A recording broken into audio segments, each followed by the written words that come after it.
दुनिया आपको ईरान का एक चेहरा दिखाती है, लेकिन क्या वो पूरी सच्चाई है या फिर सिर्फ आधी कहानी?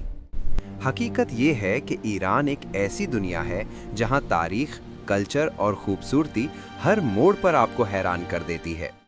ये सिर्फ एक सफ़र नहीं, बल्कि एक ऐसी कहानी है जो आपको वो ईरान दिखाएगी जो आपने कभी नहीं देखा। ईरान एक ऐसा मुल्क जिसे अक्सर हेडलाइंस के जरिए समझा जाता है, लेकिन असल में ये एक ऐसी ज़मीन है जहां तारीख, कल्चर और खूबसूरती एक साथ जिंदा है। ये सिर्फ एक कंट्री नहीं, बल्कि हज़ारों सालों पुरानी सिविलाइजेशन का मरकज़ है। एशिया और मिडल ईस्ट के दरमियान वाक़े ईरान ज्योग्राफी के हवाले से भी बहुत डाइवर्स है। नॉर्थ में स्नो कवर्ड माउंटेन्स हैं जहां सर्दियां सख्त होती हैं, जबकि सेंट्रल ईरान में वास्ट डेजर्ट्स हैं जहां सिर्फ रेत और खामोशी होती है। साउथ में पर्शियन गल्फ के गर्म पानी है जो इस मुल्क को एक यूनिक नेचुरल बैलेंस देते हैं। हमारी जर्नी शुरू होती है तेहरान से, जो ईरान का कैपिटल है। ये एक मॉडर्न और बिजी सिटी है जहां लाखों लोग रोज़ाना अपनी ज़िंदगी गुजार रहे हैं। यहाँ मॉडर्न बिल्डिंग्स, हाईवेज और टेक्नोलॉजी के साथ साथ ट्रेडिशनल कल्चर भी अपनी जगह मजबूती से मौजूद है। तेहरान के पीछे अल्बोर्ज माउंटेन्स खड़े हैं जो इस शहर को एक ड्रामेटिक बैकग्राउंड देते हैं। लेकिन ईरान को समझने के लिए हमें उसके पास्ट में जाना होगा, जब ये मुल्क पर्शिया के नाम से जाना जाता था। ये दुनिया की सबसे पुरानी सिविलाइजेशंस में से एक है।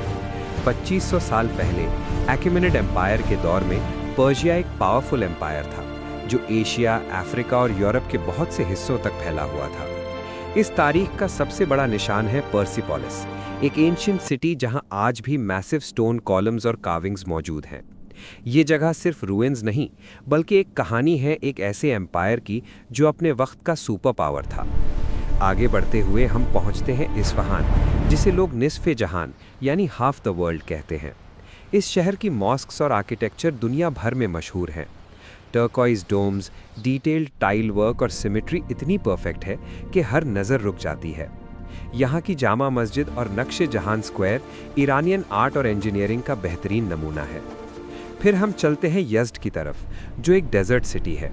यहाँ के बिल्डिंग्स मिट्टी से बने हुए हैं और विंड टावर्स, जिसे बदगीर कहा जाता है, सेंचुरीज पुरानी नेचुरल कूलिंग सिस्टम का हिस्सा है। एक्सट्रीम गर्मी के बावजूद ये सिस्टम घरों को ठंडा रखता था, जो एंशिएंट इंजीनियरिंग का एक कमाल है। लेकिन ईरान सिर्फ बिल्डिंग्स और हिस्ट्री तक महदूद नहीं, इसका असली दिल उसके लोग हैं। ईरानियन लोग अपनी हॉस्पिटैलिटी के लिए मशहूर हैं। अक्सर ट्रैवलर्स कहते हैं कि ईरान के लोग सबसे ज़्यादा मेहमान नवाज होते हैं। एक सिंपल चाय का कप भी यहाँ एक एक्सपीरियंस बन जाता है। ट्रेडिशनल बाजार्स में जिंदगी अपनी पुरानी फॉर्म में चलती है।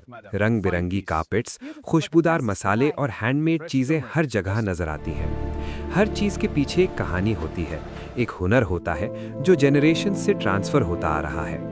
नेचर के हवाले से भी ईरान बहुत रिच है। नॉर्थ में कैस्पियन सी के पास लश ग्रीन फॉरेस्ट्स हैं, जबकि साउथ में यूनिक आइलैंड्स और कोस्टल लैंडस्केप्स मिलते हैं। माउंटेन्स, डेजर्ट्स और ग्रीनरी सब एक ही मुल्क में देखने को मिलता है। लेकिन इतनी खूबसूरती और रिचनेस के बावजूद ईरान अक्सर मिसअंडरस्टूड रहता है। दुनिया ज़्यादातर इसे सिर्फ पॉलिटिक्स के लेंस से देखती है, जबकि असल कहानी कुछ और है। ईरान एक ऐसी जगह है जहां पास्ट और प्रेजेंट एक साथ चल रहे हैं, जहां लोग अपनी ट्रेडिशन को भी संभाल के रखते हैं और मॉडर्न दुनिया का हिस्सा भी है। आखिर में शायद सबसे इम्पॉर्टेंट बात यह है कि ईरान को समझने के लिए सिर्फ देखना काफ़ी नहीं, बल्कि महसूस करना ज़रूरी है। क्योंकि ईरान सिर्फ एक मुल्क नहीं, ये एक एक्सपीरियंस है, एक कहानी है जो अभी भी लिखी जा रही है।